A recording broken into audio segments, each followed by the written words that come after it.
guys, so yun na po. Ito na ang mga sitaw ko sa bahay. So yan, kung nakikita nyo, may pitasin na po tayo.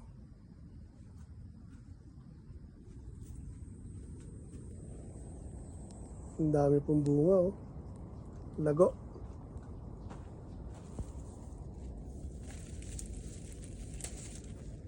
Tapos tayo na sitaw.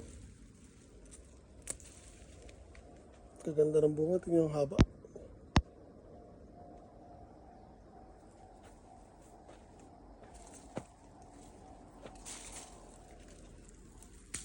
Taba ng bunga, oh.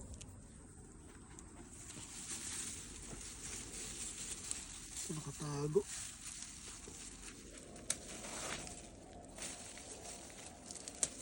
Tingnan pati sa taas niya, no, ang daming bunga.